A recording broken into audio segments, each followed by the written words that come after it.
Welcome to the Wellness Rebel Show, where you reclaim your health and tap into your body's healing power. I'm your host, Fatima, here to empower you with the knowledge and tools to take charge of your well-being. Whether you want to boost energy, improve mindset, or unlock vitality, this is your go-to source for practical advice and inspiration. It's time to step into your power and live a life of health and freedom. Welcome to the revolution. Welcome back to the Wellness Rebel Show. Today I have Dr. Selig, Robert Selig. He's the founder of Back to Natural Health. He's a mineral balancing expert, a chiropractor, and a functional medicine practitioner. Welcome, Dr. Selig. Well, thank you for having me. I'm so excited to have you on so we can chat all the things, mineral balancing, astrology, homeopathy, everything natural health, right? Getting back humans to their natural health, taking back their health and taking charge of it. So Yep, why it do takes work. Yeah, It takes yeah. work, it takes knowledge and a little bit of common sense to get healthy and kind of escape the allopathic mindset that you have to take a pill to fix this. So we're breaking that paradigm down and we're doing it the old-fashioned way with mineral balancing, cleaning up the diet, getting healthy, detoxification, and using homeopathy as a beautiful adjunct to mineral balancing. I love that. I love that. So why don't you start off by telling us a little bit about, why you decided to get into functional medicine and how you discovered mineral balancing and why you decided to incorporate it into your practice? Well, it's a good question. In a simple nutshell, I've always been fascinated with minerals. So in chiropractic school, they didn't go into minerals in any detail. In fact, through my entire chiropractic education, through all my pre med work, not once did any class ever mention magnesium. Now, we talked about oxidative phosphorylation, taking glucose, breaking it down to pyruvate, to acetyl CoA, into the Krebs, into the electron transport chain, which is about 22 steps from glucose to ATP. What they forgot to mention that 12 out of those 22 steps require magnesium. Not once was magnesium mentioned in any of my formal education. So I've always been attracted to minerals just from the books that I've read, pre-chiropractic school, just my passion and enthusiasm for natural medicine. So I've always known about the minerals. And then I go into chiropractic school saying, oh, we're going to learn everything about, we didn't learn anything about that. So I had to re-educate myself as soon as I got out of chiropractic school and started restudying everything. And then eventually found mineral balancing and hair analysis. And that was the gold mine for me because that gave me a window to look into the biochemistry of the mineral matrix through the hair analysis. So that was my building block from there and haven't looked back since. So it's been an ongoing process. So, I guess the real start was just, I think all of us get into this field, all our natural healers, we're all wounded healers. And so we all have our own issues. And I remember reading some ancient, medical texts at the Oracle of Delphi. It says, physician, know thyself, physician, heal thyself. So I took that to heart. I said, how can I be a doctor if I can't heal myself? So I really did the homework, started to heal myself. And every decade I get a little bit better. So it's a process of getting healthy, of putting your mind in the right mindset so we can do the homework. And then we have to have that courage. We have to have that Mars warrior mentality to get through an aggravation so we don't quit, so we don't go to the medics and take a morphine or whatever pill they want to peddle, whatever the condition may be. We have to have that courage to weather the storm when we do go through an aggravation. And so that's what opened up the table for homeopathy for me because, we have to deal with these acute things that happen when we sprain our ligaments or we get bumped in the head, punched in the face, fall out of a tree, we're in a car accident. we eat bad food and we get food poisoning, we get hungover. We have to know how to deal with acute symptoms that show up on a healing program so we don't quit. And then studying homeopathy has been a game changer for me. And one of the branches of homeopathy are the tissue salts. So being able to use tissue salts to add intelligence into the mineral matrix to me has been a game changer. I couldn't practice mineral balancing without my tissue salts. They are amazing. So that's the simple nutshell of how I began, but I know that was a little bit all over the place. No, no, I love that. So I'm curious, did you also do are you on a mineral balancing program yourself? Or did you Have like, been for like 20 do years. yeah, yeah. Amazing, Yeah. amazing. I have a lot And of I catching knew up to that do. I knew I was copper toxic from day one, so I've always had that feeling I was copper toxic, because I started reading about copper and I said, God, I got a lot of these symptoms. Um, Yeah. and then the first hair test I did, my copper was at a 20. 20. Oh. Children are usually in the, sometimes when we test the children, they have very high copper. And Mhm. so I don't see many adults. In fact, I don't think I've seen any adult with copper as high as I had it on the very first test.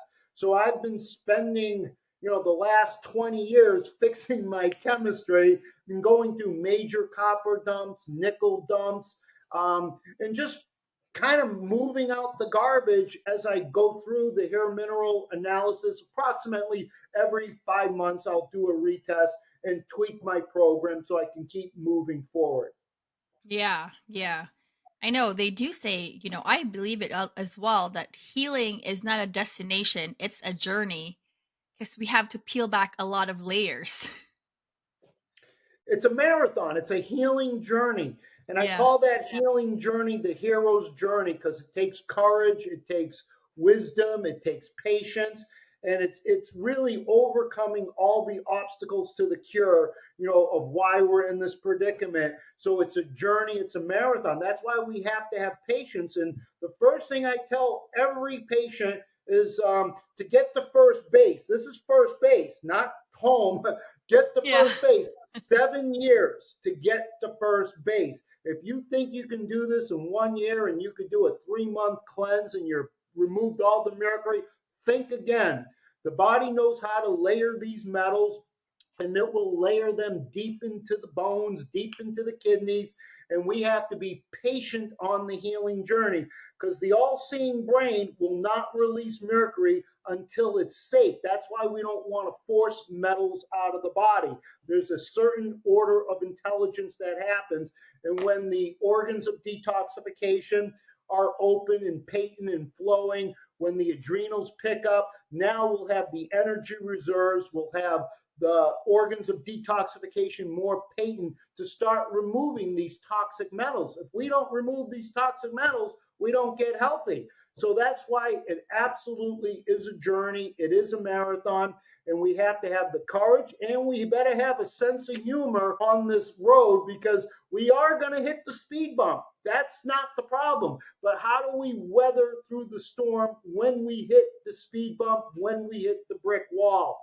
And that's where hopefully in the future I want to teach mineral practitioners and mineral enthusiasts how to really incorporate homeopathic prescribing for the home prescriber to get you through acutes, to get you through emergency situations, to get you through healing reactions, healing crises. So we just don't always have to suffer. We have energy based medicine that has passed the test of time. That's a beautiful system, a beautiful adjunct to the mineral balancing. So that's why I've always said that healing is an art and a science. So we study the science, we study pathology, biochemistry, physiology, anatomy. We learn that absolutely. But then there's an art to healing. And the art to healing is understanding how each person is unique on their healing journey. We each have medical histories. We have suppression, emotional suppressions, physical suppression. So we have to work through the layers gently. That's why it's a 7 year journey to get to first base. It's longer than I thought, but there's a lot of us practitioners are actually waiting for that course from you. Yeah, and the course is going to be, it's going to be like, hopefully, it's going to be like 10 Zoom sessions, like one every month. And, I want to introduce to acute prescribing. I want to introduce how do you deal with someone when they actually get they're going through a retracing. Maybe it's an Hmm. emotional retracing. They're going into panic attacks. So, what kind of remedies do we have when they're going through panic attacks, anxiety? And we have some beautiful remedies to help placate the anxiety, the angst, so they don't quit. And so, whatever comes up on a healing journey, we're ready. And so, part of the classes, I want to introduce people how to prescribe for common maladies when we get headaches or skin stuff. Think of all the eczema cases that we've had through the years. So we have probably 30 homeopathic remedies that are beautiful for eczema. So we have to find the right indicated remedy. So we got to see which remedy that fits the profile. So that's why we always got to profile the patient, and we want to know not just the symptoms, we want to know about their mental makeup, their hangups, their nuances, what's peculiar to them, their likes, their dislikes, better with hot, better with cold, better in the mountains, better by the ocean. So we want to know all the nuances that make you that unique fingerprint. And that's how we profile to get the similia, similibus, curanta, like cures like. And that's what we're trying to do is find that like remedy to match to the patient while we're doing the detox, while we're doing the mineral balancing, to pick up the vital force so we age gracefully. Yeah, everybody wants that. And yeah, I remember that when I was kind of learning on my own using, the homeopathic remedies, using the book, and there's all that profile. Better for what? Like, all these things. It's really very bio individualized, which is beautiful because we're all unique individuals. Just like how a supplement protocol based of a hair tissue mineral analysis is different for everyone. Absolutely. And then when we're looking at certain patterns, so after we've been working with the patient and they're still stuck in a 4 low or they're still in a calcium shell or whatever the pattern, we can understand the energy of that 4 low or that shell, and we can come in with homeopathic remedies to address these patterns when we start to understand some of the profiling of the patient. So we can look at all these different patterns because these patterns really are telling us certain themes. So when we see a calcium shell, what planet do you think that represents? Calcium, a calcium shell.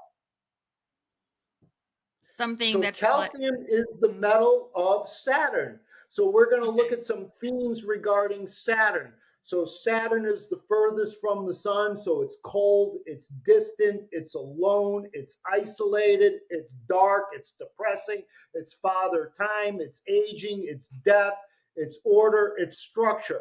So what happens when we become ordered and structured, but we become too ordered and structured? We become rigid. That's the calcification. So we start to connect all these little dots of the energetics of what the metal to the planet correspondence, and then we could start painting a picture. Calcium shell walled off. Now we got to start breaking that wall down. To do that, we got to understand some of the energetics of what Saturn represents. What themes are they not integrating Saturn into their life? Maybe it is a fear of death. Maybe it's a fear of father time. Maybe it's a fear of the calendar because Saturn represents time. So maybe we're not organized and structured in our calendar. Maybe we're too organized and structured in our calendar. So we want to find the balance between the highs and the lows so we can start understanding why this particular patient has that shell. And we start to see it from that energetic, planetary, astrological perspective while we're doing all the other stuff. Hopefully that made sense. Yeah, yeah, totally. It's really very fascinating to me. The whole, astrology and the planets and the minerals and how it, corresponds to our health and just the way everything works. It's amazing. Yeah. I saw your post about Mars and iron. Are those the two that's related to each other? Absolutely. So when you think of what makes your blood red, iron. What makes the planet Mars red, iron. Mars has always been the warrior. So then we look at the seven visible orbs to the naked eye. That's the sun and the moon and Mars, Venus, Jupiter, Saturn, Mercury. That's the magnificent seven. That seven corresponds to the 7 days of the week. So the day of the week you're born on is your ruling planet. So I was born on a Friday, the day of love, Venus. The metal of Venus is copper. So I've been plagued. So copper is my gift and my curse. And so as I go through the aging cycles, I'm working on balancing and understanding my copper Venetian energy. How am I dealing with my sexual themes? How am I dealing with my relationships? How am I dealing with beauty and art? All the Venetian themes that we need to integrate. If you want to dump copper, you have to connect to the Venetian themes. Maybe you haven't dealt with your relationships or your sexual energy that may be perverted or repressed. Either or, they're both off. And so we want to find that balance in the theme of Venetian energy if you really ultimately want to dump the copper. Children can easily dump the copper because they don't have the mental hangups and the blockages and the emotional suppressions and repressions. And so they're more innocent, and you'll see that copper coming out. We adults don't want to deal with that sexual energy, so that copper is going to stay retained until we consciously start to address the Venetian themes. Then that copper will start to mobilize. And then we come in with Venetian homeopathic remedies to help release the stuck copper. That's in a simple nutshell. Wow. Is there a book that we can read about this? Not really. This is an accumulation of 40 years of looking at this stuff. And one of my great homeopathic teachers, Dr. Robin Murphy, who just recently passed away. He was probably the most premier, eminent homeopathic doctor in North America. And I studied with him every weekend. We went to his house. We talked astrology, we talked homeopathy, and he really schooled me on the planets. And so he was one of the first to understand planets and metal correspondence and alchemy. So he opened up my whole mind to that. And so he was my real teacher, but he's no longer there. And then the other teachers, like they're starting to all die off of me. So as they're fading out and they're passing on, now the mantle's been handed to me. So now I got to take the knowledge that I spent years learning, and now I got to pass it on to people that are interested in this type of stuff. Because to me, it's the most beautiful healing stuff we have when we integrate energy based medicine with the science, with the mineral balancing. That gives us that 1-2 punch to really heal the body. Does that mean we're going to be seeing a book from you soon? I've been working on that book forever, but it's a work in progress because, to get into that writing spirit, you got to be in the mood. And then, I'm still working. I still have a full time practice. I have my online stuff. So I go through phases where I'm creative, I'm reading, I'm writing. And then I hit the roadblock and I'm too busy. And then I forget where I left off. So it's been a long, ongoing process. Now, here's another thing with the tissue salts. So, sometimes children, they're all zinc deficient. So if you give a child zinc, it makes them a little nauseous and sick. They Mm-hmm. don't want to take it. What I've noticed is if I put them on a tissue salt of zinc chloride in a 6x potency, I've seen just the tissue salt move the zinc up. Oh.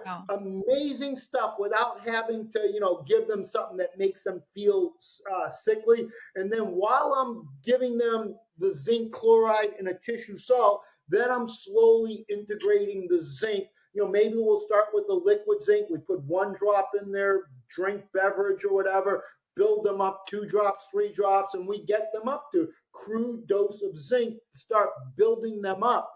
But before that, I started with the homeopathic tissue salt. So they got acclimated to zinc, and we still moved the needle of zinc on the hair analysis. And I've seen that happen with many, many children where they don't want to take the zinc, but yet they need the zinc. And that's where I came in with the tissue salt, zinc chloride, and a 6x potency, 3 doses a day, easy to do. And then the next hair test, I saw that zinc go from one child, I think her zinc was at a 6 or a 7. And then the next test, it stayed about the same, 6 or 7. Then it was on the third test, it went from a 6 to a 12, just with zinc chloride homeopathic tissue salt. That's the beauty of these remedies. And so I do want to open up the doors to start teaching this stuff. I'm gonna have to try that with my kids because it's so hard to get them to take their the supplements.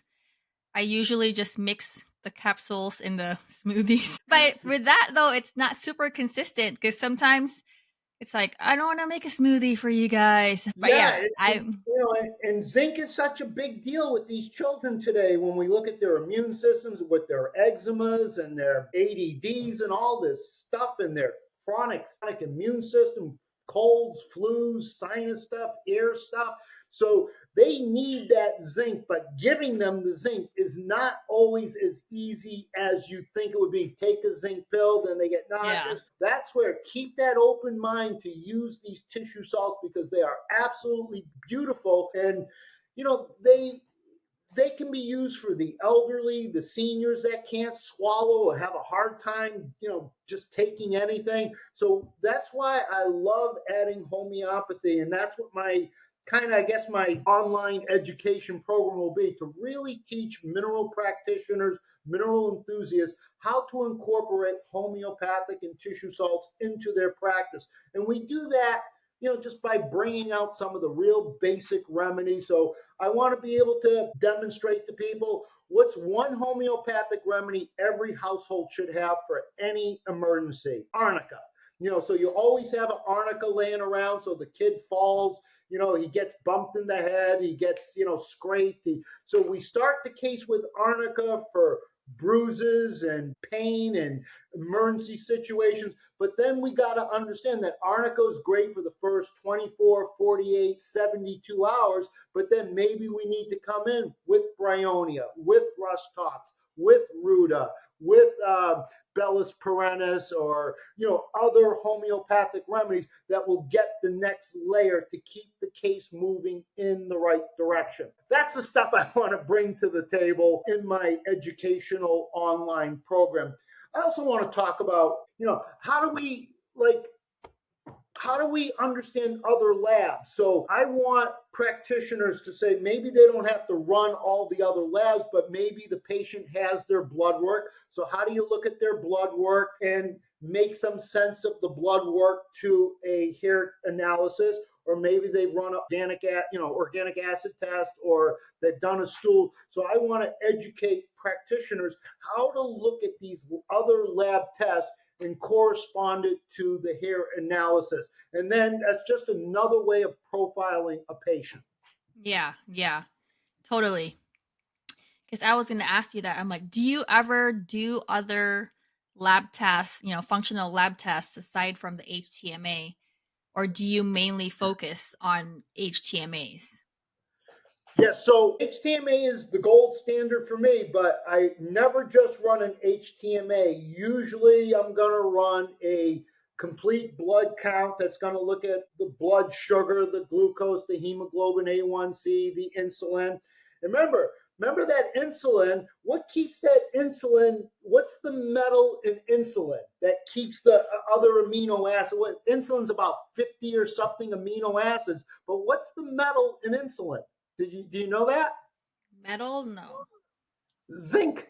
Zinc is what coordinates the insulin structure, so it's in a 3D configuration so it can fold properly so you have a usable insulin. That's how important zinc is in just the molecule of insulin. So when I'm looking at blood, I'm thinking when I see low CO2, a high anion gap, high insulin, high hemoglobin A, high lactic acid, high there's a few other markers, but those are all indications of a zinc deficiency. So that's why when we look at the blood, I want to be able to go over that with other practitioners. So here we're going to look at a blood profile, and we're going to look at certain markers, and I'm going to show you the biochemistry.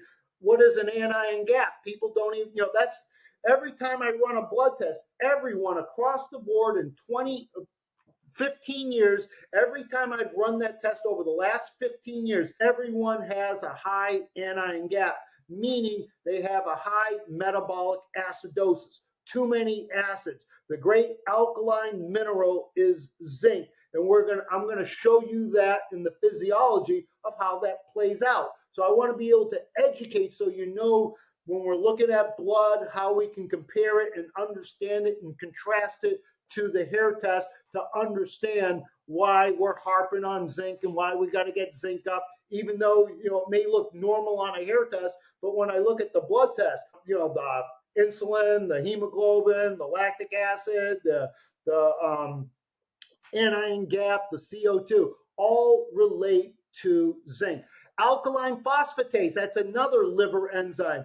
Whenever you see low alk phos, number one indicator for low zinc. So that's how we can start to use the blood test to correspond it to the hair mineral analysis. Now tell me, why are mostly people nowadays deficient in zinc and even all the other minerals? But let's talk about why most people are deficient in zinc nowadays. Yeah, that's a great question, because even the WHO, not the band, but the World Health Organization is on record saying 2 billion people have a gross zinc deficiency. That's a gross deficiency. 2 billion. Okay. Yeah. I'm on record saying that most of us are walking around with marginal subclinical zinc deficiencies that will never be revealed on a blood test or even on a hair test. So we got to know how to look at zinc and understand zinc from all the lab markers. And the reason why it's so deficient, because your organic phosphate soil, your NPK soil, is mostly cadmium. Cadmium competes with the zinc, so the plants will take up the cadmium, not the zinc, and then we eat the plants, or we eat the animals that eat those plants, and so we're getting the cadmium, not the zinc. And that's why across the board, that NPK soil, that fertilizer, has been an absolute disaster, a nightmare in promoting a zinc deficiency. And again, not just zinc, but that's one metal that absolutely stands out. And then you look at your periodic table of elements, and the zinc family on the vertical column of zinc. Zinc is at number 30. Right under zinc sits cadmium. Right under cadmium sits mercury. And right next to zinc sits copper. And so we see that competitive nature of copper and zinc competing for the same transport proteins. We see how mercury can displace, 1 ion of mercury can displace 1,000 ions of zinc. And so we've known this since the 1940s, when they were prescribing hypertensive medications. They were giving patients that had high blood pressure. They were putting you on mercury diuretics that affected the tubules in the kidneys, in which they were excreting out buttloads of zinc. So for 1 ion of that diuretic with mercury, you were pissing out about 1,000 ions of zinc. So this is where we start to understand how these metals are intimately related to the nutrient mineral. So if we don't get these toxic metals out, zinc won't take its parking space back. That's why we want to be able to look at zinc from a blood perspective, from a hair perspective, and understand how deficient it is across the board in this world, mostly because of the toxic soils with the bad NPK fertilizer. And then this whole fortification nonsense.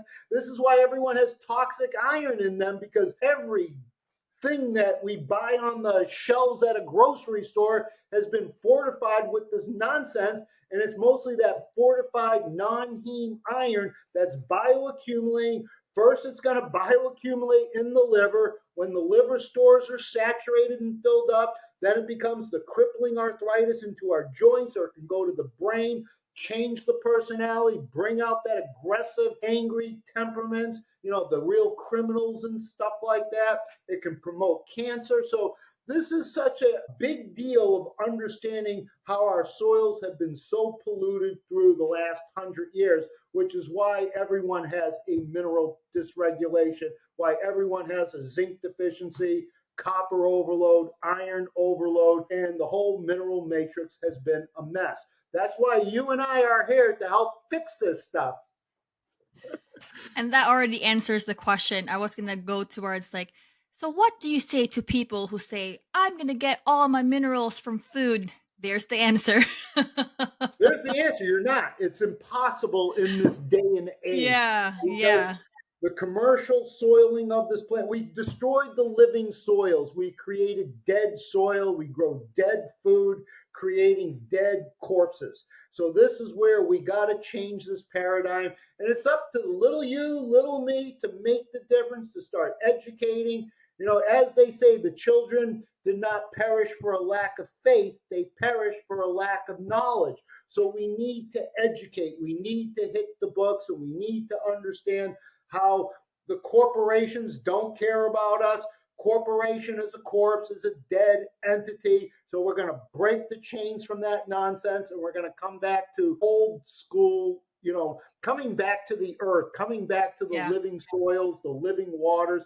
That's where the smart money is at. But it takes the little yous and me's to educate the world about how we've been so infiltrated, and how the whole big pharma, big agri have been co-opted, corrupted, hijacked to the 10th degree. And now the change is going to happen when we start doing the little things, and we absolutely have to mineralize the body. Yeah, it's definitely a missing piece.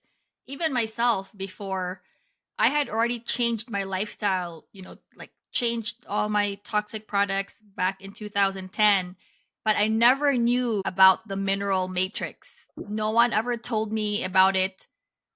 And so I really feel like it was such a blessing when I discovered it. And I was so glad that I became curious about the post that I saw, and then decided to, I'm like, hey, I'm going to do this test so that to see where I'm at, right? Because obviously, even though we feel very healthy, we still don't really know if we don't know, right? Without seeing a picture, sort of. Yeah, and we're not aging gracefully in this country. So when you look at it, we make it to our 60s and we retire, then we're ready for the death camp. We have no vitality, no energy. We're aging prematurely. And again, the whole goal with mineral balancing is calcium. Controlling calcium, because when calcium precipitates out of solution, it becomes all your deposition diseases that will get us all in the end. So if we don't manage calcium and understand how sodium, potassium keep calcium in solution, how magnesium has that synergistic antagonistic relationship with calcium. They're conjoined at the hip, calcium and magnesium. Calcium contracts, magnesium relaxes. All excitable tissue, whether it's the brain, the heart, smooth muscles, skeletal muscles, whatever the excitable tissue, calcium and magnesium will be at the center. When you see a high calcium magnesium ratio or a low calcium magnesium ratio, right off the bat, you know that their nervous system isn't firing on all cylinders. Whether it's the heart, a smooth muscle, or a calcium signal molecule to the brain to release a neurotransmitter, all that will be dysregulated when that calcium magnesium ratio isn't in balance. So that's why the hair test is the gold standard for everything. And that's why, to me, it is the most important test that we have. But I use the other labs to kind of profile the patient and to see some of their strengths and weaknesses, to make those connections to the blood labs and stools and urine tests, to connect some of these dots, to give us more of a deeper understanding of what's happening with their chemistry. Yeah, yeah. Okay, I'm going to quickly ask, you know how nowadays, like the heavy metal detox and the parasite cleanses have been kind of like on the spotlight, right?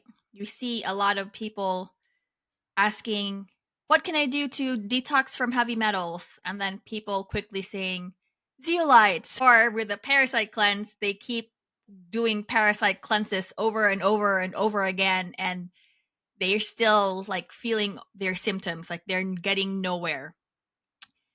What do you, it is the minerals that's still missing, right? Like, do you, Absolutely. yeah.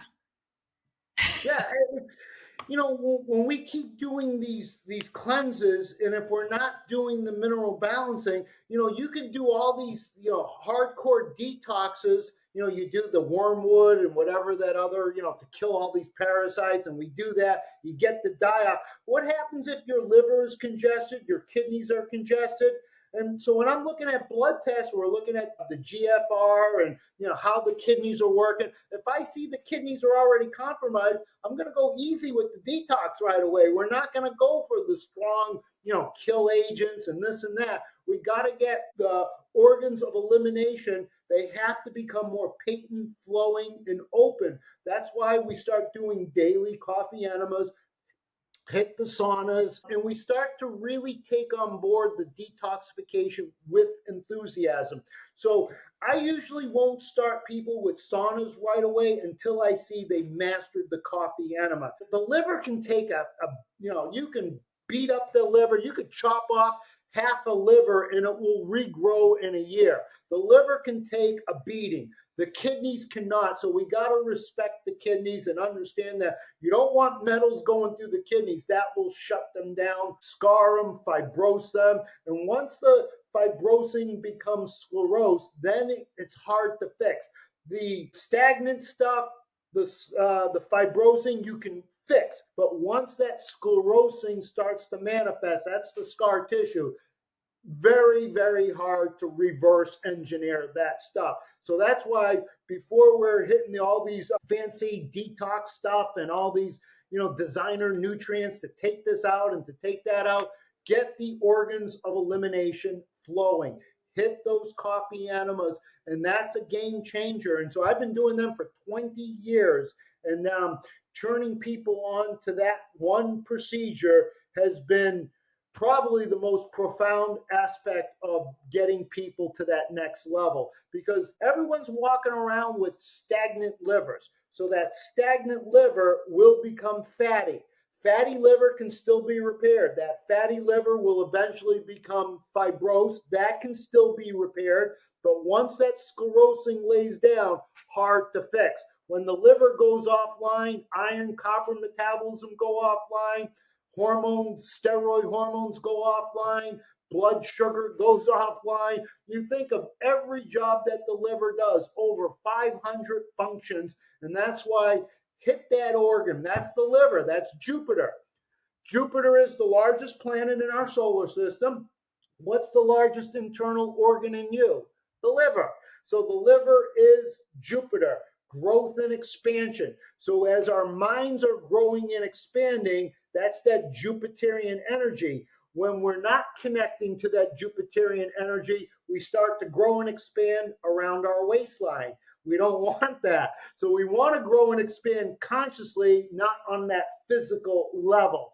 And that's where it all starts, with the liver. And you enter a liver cycle. As soon as you hit your 49th birthday, from 49 to 56, you're in a 7-year Jupiter cycle. That's the year when most people gain weight or go into low T, estrogen dominance, low progesterone, low DHEA. That's where the fatty liver starts to accumulate, weight accumulates, all that bad stuff. So that's why we really want to understand what cycle we're in, so we can really put the spotlight. So if someone's in a 7-year Jupiter cycle, I'll probably give you homeopathic organ liver support with certain homeopathic remedies that I know have an affinity for your liver, such as arsenicum, lycopodium, chelidonium, Nux vomica. Nux vomica is strychnine. Strychnine is that's the hangover remedy. So when you drink alcohol and you poison your liver, that's a toxic liver. Homeopathic Nux vomica is beautiful for a toxic liver. As long as the laws of similar apply, then we can prescribe organ support for you in that Jupiter cycle. That's why you do want to know what cycle you're in. That was long-winded. You gotta let you ask me some I'm questions gonna there. have to know what's. Oh, I'm 41, so I'm before that. Yeah, What's that? you're at the tail end of your your last 7-year sun cycle. When you turn 42, you go into a Mars cycle. 42 to 49, you're in that Mars. Mars rules the blood. That's when we become anemic. That's when we have iron overloads, iron deficiencies. That's iron. Mars is the warrior, always fighting for your immune system. So Mars at 42 to 49, we get a lot of autoimmune diseases. We get all that blood, the AIDS and the hepatitis, or any blood disorder is going to be corresponding to Mars. So we want to be able to fortify that Mars energy in that Mars cycle. And that's where the tissue salt iron phosphate will be beautiful for you in that cycle. But we want to understand Mars is always fighting for your immune system. So when an aggressive bacteria wants to thrive and survive, it needs the iron. Just as your cells need the iron, so we can go through oxidative phosphorylation, produce that ATP. So there's that iron which is always fighting for your immune system. So we know that in an oxidative burst, when you have we know that oxygen become a super radical. When oxygen becomes a super radical, it means it has an extra electron on it. And when it gains that electron, it's an unpaired electron on oxygen. That creates a superoxide radical. That superoxide becomes very damaging to the body. And then, of course, the body's going to break it down via the enzyme catalase, and that's going to turn it into hydrogen peroxide. Catalase has a heme attachment to it. It's got iron in it.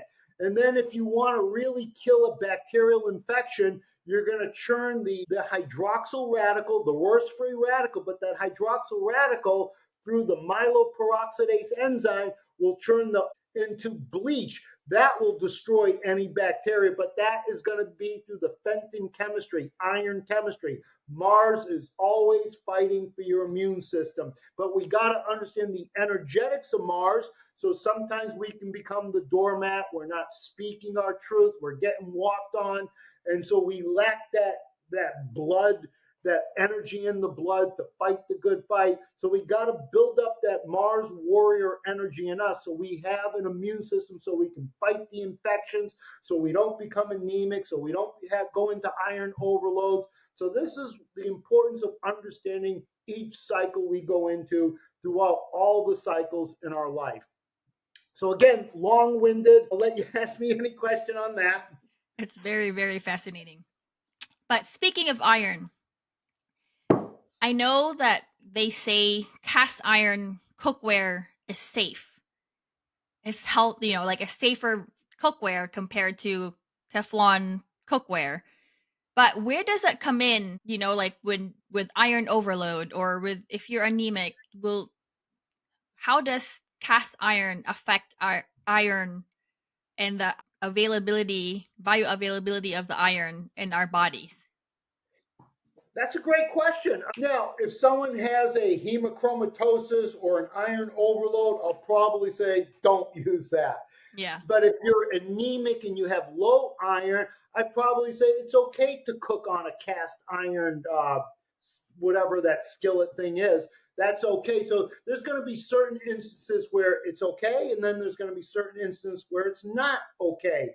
Because we know that hemochromatosis is a big deal, that iron accumulation, which affects mostly men more so than women because women bleed. They have their monthly cycles and men don't. And so we have the ability to bioaccumulate that iron.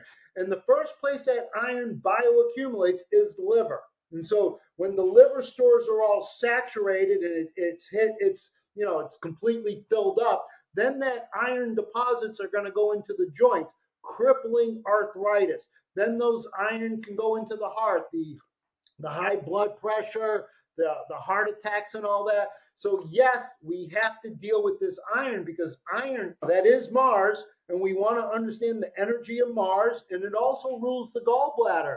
Between 42 and 49, most gallbladders are surgically removed in that cycle, and Mars is the gallbladder, and the gallbladder represents the gall, the anger. So if we have repressed the anger, and you look at the population most prone to gallstones are women, usually married women with children. That's the population that get the most gallstones because maybe Mama Bear hasn't been able to express herself. She's wearing many hats. She's got to be the mother. She's got to deal with her children, got to deal with her husband, got to deal with the household. Gave up her career, and maybe she's got that anger, that bilious anger, that gall that starts to calcify. That calcified aggression becomes the gallstones that always presents itself most commonly 42 to 49 when most gallbladders are surgically removed. I'm saying we have to fight for our gallbladder. We have to have that Mars warrior energy. The first time we get a gallbladder attack, you're going to be bent over double, praying to the porcelain god, taking that hit of morphine. And when you're on that hit of morphine in the emergency room, you're not going to be with your full faculty. That's when the surgeon will say, let's just clip it out, and you'll sign on the dotted line, let them remove your gallbladder. And guess what? Once it's gone, it ain't coming back. So we have to have that courage to fight for the gallbladder because the first attack, the second attack, the third attack, it's not going to perforate and rupture and kill you. That's the medical nonsense we hear about.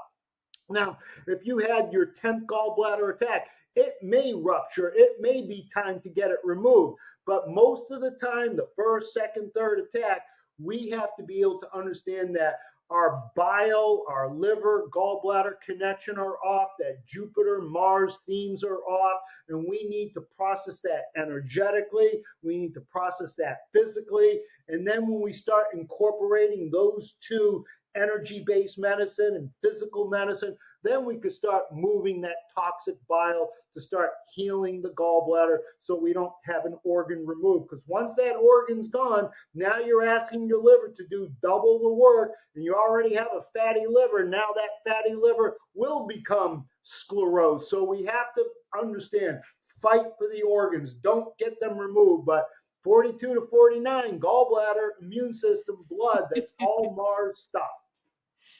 I'm going to have to keep that in mind. Thankfully, I haven't had any gallbladder attacks. I did had one client that tells me that she has it, and I think I forget how old she is. But yeah, so what would you say would be a great supplement or, a tool that will help women or even men that had the misfortune of having their gallbladders removed? How can they support their bodies? Yeah, that's a great question because energetically that gallbladder is still there. You know, phantom pain when you get this removed, your arm is removed, but you still feel your fingers. That's that phantom pain phenomena. So the body still feels that energy. So we want to be able to come in with an energy-based remedy that's going to correspond to that gallbladder liver connection. We want to make sure we're still moving bile because now that bile, the gallbladder is holding on to the bile, so when there's fat in the small intestine, it's going to release the bile. But we lose that mechanism, but we still got to clean out that liver. So that's why I would say if you don't have a gallbladder, you got to make sure you're cleaning out your liver, doing a lot of bitters and herbs that support, the milk thistles and stuff like that. Taking a lot of digestive support, digestive enzymes, the tucas, the bilivens, all the herbs and tonics to help support the liver because that gallbladder isn't there. So your body's just going to be dumping bile, but we got to make sure that bile is flowing in the liver. So that's where I say we hit the coffee enemas, we hit the energy remedies that have it, that will influence the gallbladder, liver. So we find those homeopathic remedies that actually are going to give organ support to the gallbladder. And there's about 20 or so remedies that will support the gallbladder. So we find that. Then we can use some of the tissue salts for support. And then we just have to understand that that's going to be an inherent weakness there. And there may be a scar somewhere, and you can also mud that scar. So mudding therapy is amazing. That's an old time tested thing. So if there's a scar, that means that the energy in that area isn't flowing. So by putting mud on that area, we can kind of reset that energetic grid. So at least the energy is flowing, even though there's no gallbladder. So there's many, many things we can do in making sure that that liver is still making bile and moving bile when you don't have a gallbladder. So when you say mud, is it just like any mud out there that you can find? So the mudding protocol I got from Dr. Marshall, Premier Research Labs. Probably about 20 years ago, I learned about the mud therapy. And, so going through mud therapy, you have to do the downloads first, the feet and the hands. And then maybe on the third session, you may put mud right wherever there's a surgical wound.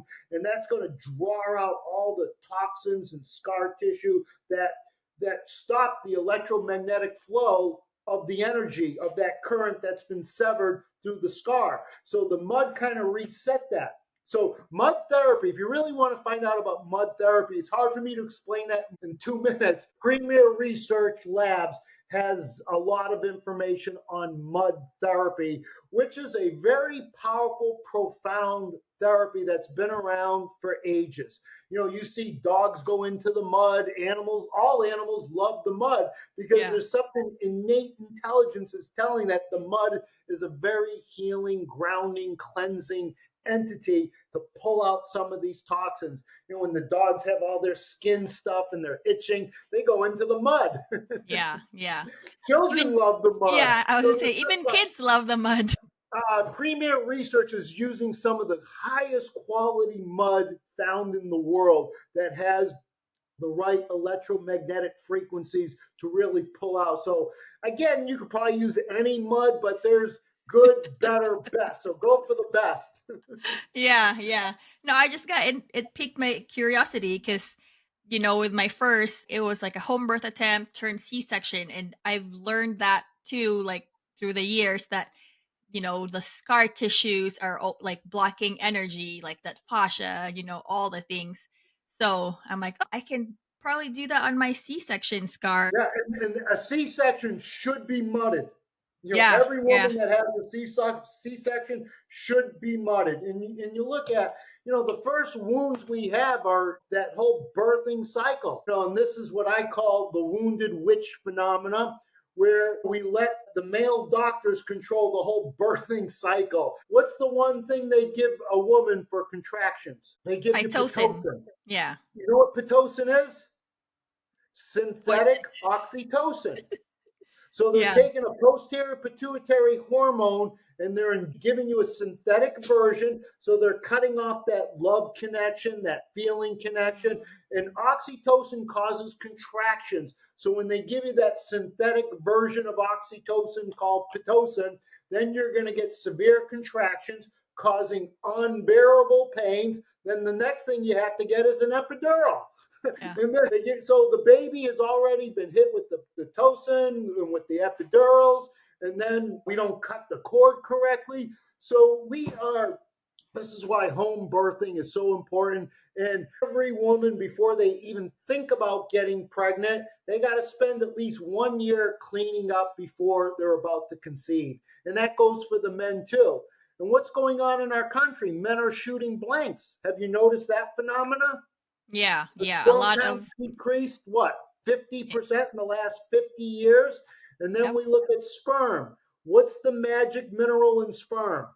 zinc.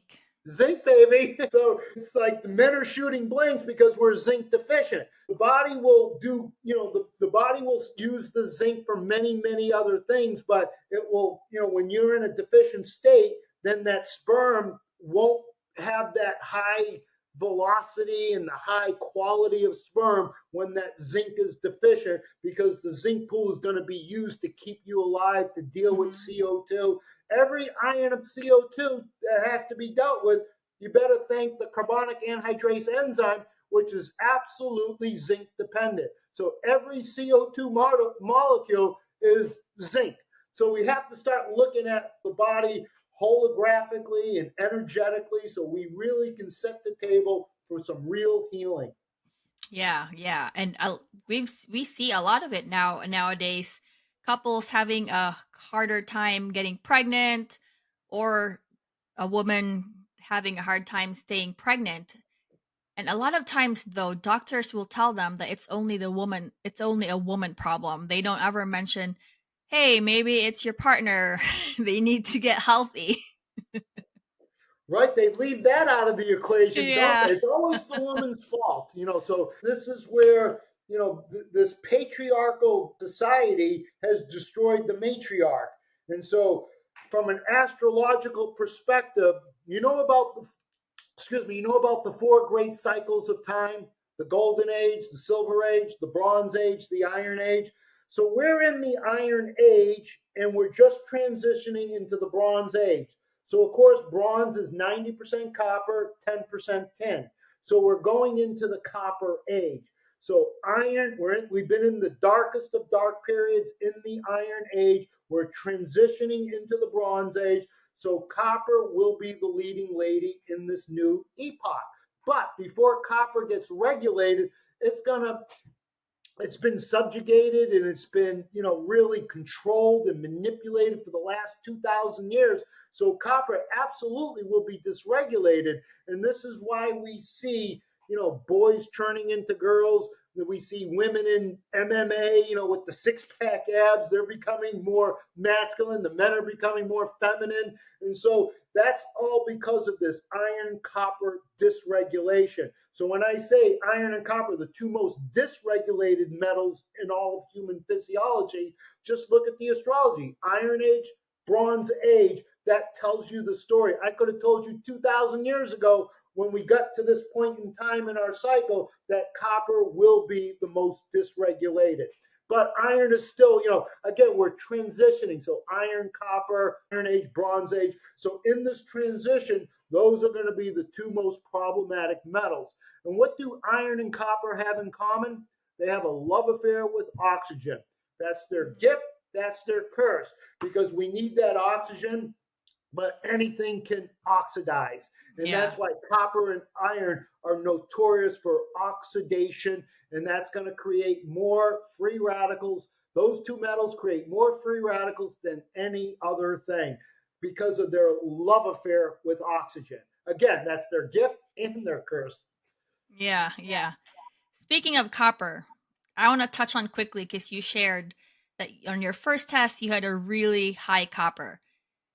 Now, did you figure out your source of exposures from copper and why it was so high? Another great question, and I believe I got most of my copper toxicity in utero from my mother, because I remember my mother, every period she always had, she was in bed for 2 weeks, bent over double, the worst periods from hell ever. And I witnessed that every cycle of my life growing up. Mom, I knew mom was sick in bed, and she was really in bed for at least 7 days every month, in bed with horrible periods. She had the worst varicosities I've ever seen. She was, from the periods from hell, the varicosities, and there were a few other things that led me to, oh God, my mom is copper toxic. So that's where Mm-hmm. I got most of that excess copper in me in utero. Then I'm asking, why was my mother copper toxic? And then the connection where science is a little bit behind on this, but copper and estrogen are intimately related. Wherever estrogen goes, copper goes. The most feminine hormone in us is estrogen. The most feminine planet in the solar cycle is Venus. Venus, the metal of Venus since the beginning of time, is copper. Copper has everything to do with being a woman. So even the iconic masterpiece painted by Botticelli, The Birth of Venus. Are you familiar with that painting? That's the beautiful goddess Venus. That painting was painted on the island of Cyprus. Cyprus in Latin means cuprum, which is copper. So the birth of the feminine is the birth of copper. So understanding the energetics of this is a big player in understanding how we as adults are going to dump this toxic copper. And that's why I said to dump the copper, connect to the energy of the Venetian themes, see where your hangups are in relationships. Can you commit? Can't you commit? Are you in an unhealthy relationship? A lying relationship? Are you in this relationship for the wrong means? And so that's where we start to see that Venetian energy. Does it become venerated? Root is venereal or Venus, and then the other half to being venerated, it becomes venereal. The root is both Venus of two words completely opposite of each other. We're either going to venerate the Venetian energy or it becomes venereal. So our goal is to dump that venereal energy of that copper essence of that Venetian energy to release it energetically, and then we're going to start really mobilizing the copper. But that's a hard theme to tell people. How do you tell people, yeah, you got to deal with your sexual energy, your relationships, and maybe you're in the relationship for the wrong reason or whatever. So the most important thing in healing is truth. We have to Yeah. be honest about whatever is in front of us. And so that's why truth is the hardest thing. But maybe you can't tell your partner, hey, I married you for the wrong reason. I need to leave you. Maybe you don't have the energy or the strength or the fortitude or the means to provide for yourself, but you at least have to tell yourself by writing it down. And then as you build up your energy, then you're going to have the energy to confront your partner and say, hey, I got to leave. This is a big thing because most of your problems in culture today, 80% of most of your problems is money and relationships. And so we have to be able to deal with those things if we're going to really start mobilizing out this toxic copper. If you don't have truth and honesty in your relationships, you're not going to dump that excess copper. It's that simple. This is what I've seen through the years. I'm working with people that have fortitude and strength to address some of their issues, they will start dumping the copper. But no one talks about that in mineral balancing, do they? No, I mean, it is important to talk about that though, because when you're living like not within your truth, you're still kind of like causing blocks in your energy to be able to really heal. And I think that's one of the scary parts of, like healing. Most people are scared of that because they're like, oh, now I have to face this, I have to do this. Like they're just kind of like, you know, thinking of the worst case scenario probably in their heads. And they can't see what the future is, which might be brighter from that situation they are right now that they're stuck in. Excellent observation. That is so true.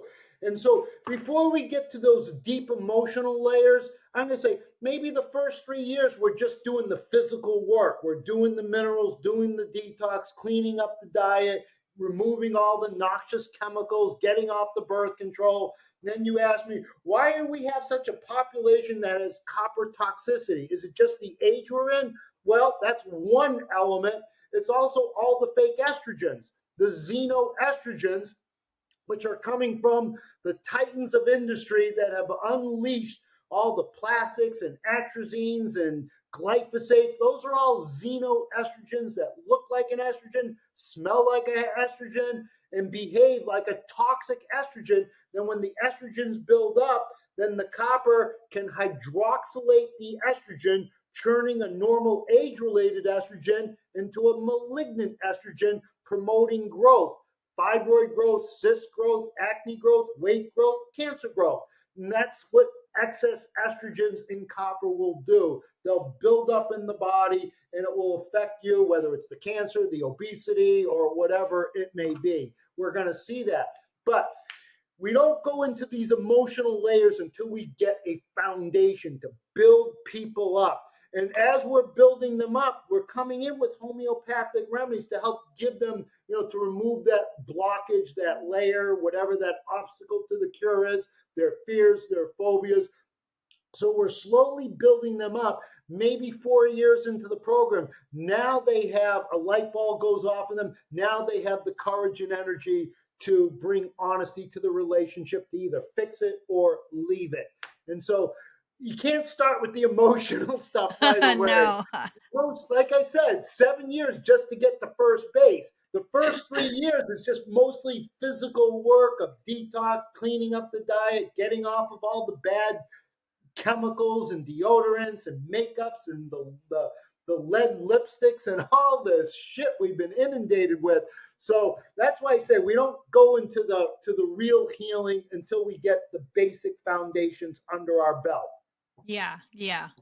But it's funny that you say that though, because so it's not my client, but I'm helping this other practitioner with her client, and I keep telling her, she's like, she feels like she's not getting better. It's just her first test. And I'm like, but the way she was describing it was, she refuses to address, her sources of stress, like her toxic relationship with her mom and all these things. And I kept telling my friend, well, those are some blocks of her from feeling better because she's still inundated with stress every single day, and she can take all the minerals she wants, but if she's still in that situation, it will be hard to regulate her nervous system, which will hinder healing. Yep.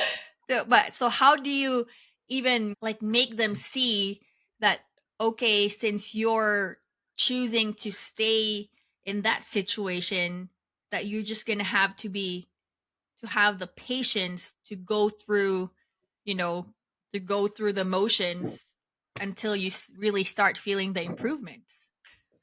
Yeah, you mean this is another fantastic question, but what I want to do kind of in my healing online classes is to how do we deal with these tough cases, that Mm-hmm. want miracles today, Yeah. they don't want to do all the homework, they'll change their diet a little bit, maybe they'll pop a few pills.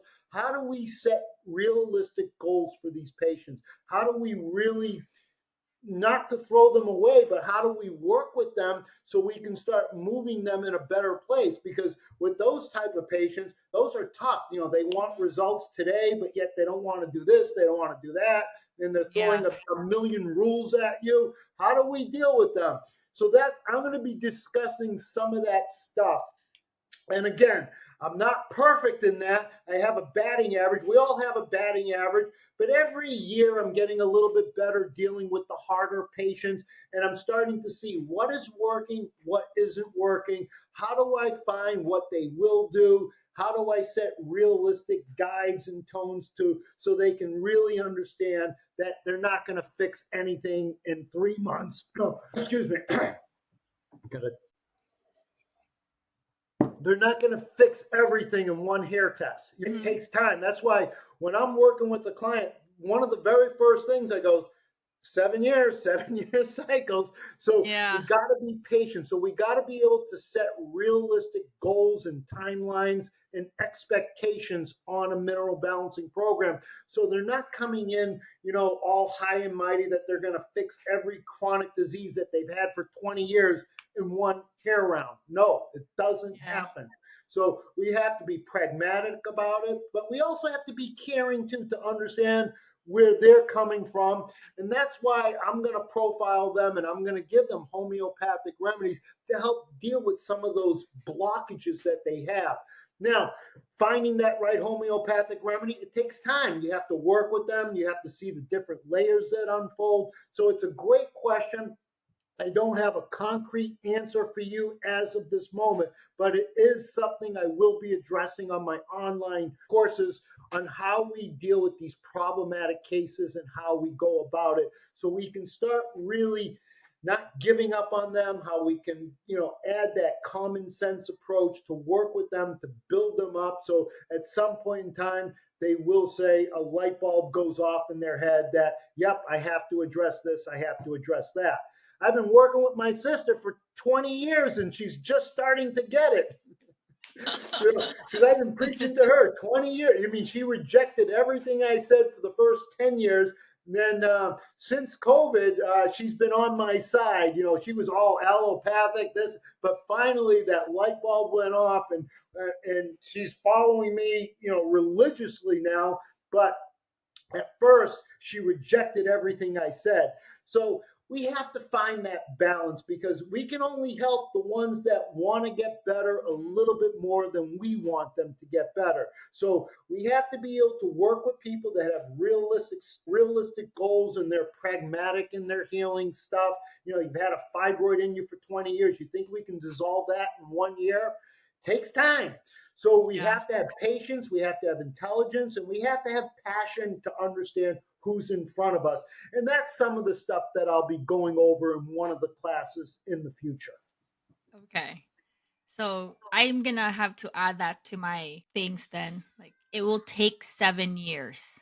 Well, everything happens in 7-year cycles. That's why 7 is God's favorite number. The 7 days of creation, the 7 days in the week, 7 colors in the rainbow, 7 verses in the musical scales, the 7 chakras, the 7 endocrine glands, the 7 layers of skin, the 7 cervical vertebra, etc., etc. We can go on forever with that magic 7, but that 7 is the 7 visible orbs, which are primal principles that affect the energy in the mineral matrix in us.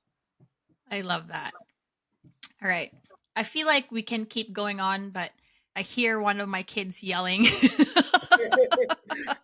But I would definitely love to have you back on here so we can chat more, because these are all very fascinating things. And yeah, I would love to have you back on, Dr. Because I've Robert. been all over the place. So next time we can really talk about something in more detail, whether it's a homeopathic thing or a mineral thing. We can go into more detail about that. Because right now we were just shooting from the hip, just like whatever you asked me. Hopefully I had an answer for you, but No. nothing was planned or anything. We were just really raw. And so if you want to be a little bit more you want to discuss something in more detail, absolutely. Just Okay, yeah. You know where to find me. But I just love also free flowing, so it's not so rigid and just, going off of whatever is being said. And I feel like that also is, I love the free flowing conversation, just like having a conversation with a friend. Me too. This is stuff I talk about all day long, and usually no one wants to listen to me. Well, thank you so much for being on here. Before you go, can you remind the listeners where they can find you or how they can contact you if they wanted to work with you? Okay, so to work with me, you go to Back to Natural Health, you fill out the health intake form. Then my wife screens everyone. She's going to see, are we a good fit to work together? And then she'll have a conversation with you. And then once you pass my wife's conversation, then she'll tell whoever she's talking to send me an email so we have a Zoom connection. And then I will double check to see, are we a fit to work together? So there's 2 really screening processes. First, you got to pass my wife. Then I got to see, are we a fit together? Can I really help you? Do I think we can actually work together? And then once we pass that test, then I put together a care plan for you. And then you decide you want to work with us or you don't. It's that simple. But start at Back to Natural Health, fill out the health intake form, and then my wife will contact you and take it from there. And if you just are interested in anything, watch some of my videos on YouTube, and you can find a lot of my stuff there as well. Awesome. Everything will also be in the show notes, so you'll have easier access. Thank you so much, Dr. Robert. And to everyone still listening, thank you for listening and stay rebellious. Thank you for listening. If you enjoyed this episode and you'd like to help support the podcast, please click the subscribe button, share it with others, post about it in social media, or leave a rating and review. To catch all the latest from me or suggest topics, you can follow me on Instagram at Fatima Pagtakan or at The Wellness Rebel Show. Thanks again, and I'll see you next time.